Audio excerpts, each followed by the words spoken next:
তোমরা সবাইকে স্বাগত আমার এই ক্লাসে।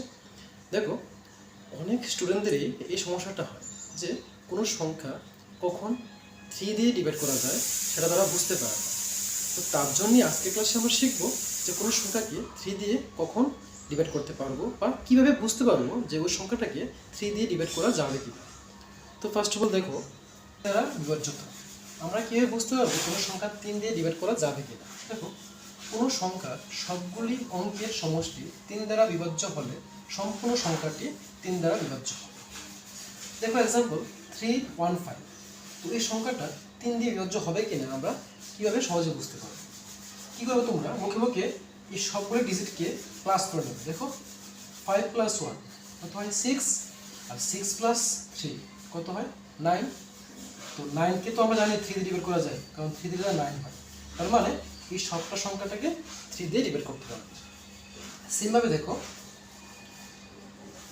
1 + 3 4, 4 + 7 11,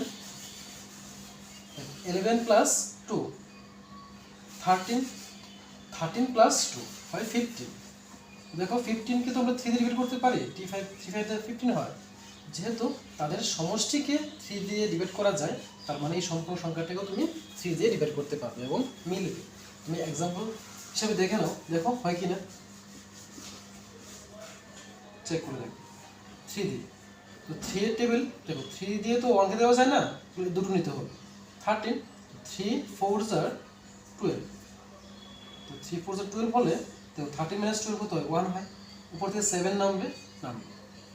বা দেখো 3 12 করলে 3 5 = 15, মাইনাস করলে 2 থাকে। উপর থেকে দেখো 2 নামবে, 22 হলো।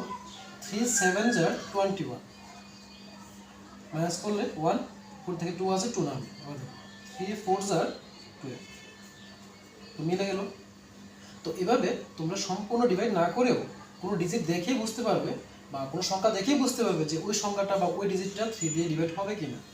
কোনো সংখ্যার সবগুলি ডিজিটকে প্লাস করে দেবে, প্লাস করার পর দেখবে যদি তাদের সমষ্টিটাকে 3 দিয়ে ডিভাইড করা যায় তাহলে সেই সংখ্যাটাও 3 দিয়ে ডিভাইড করা যাবে।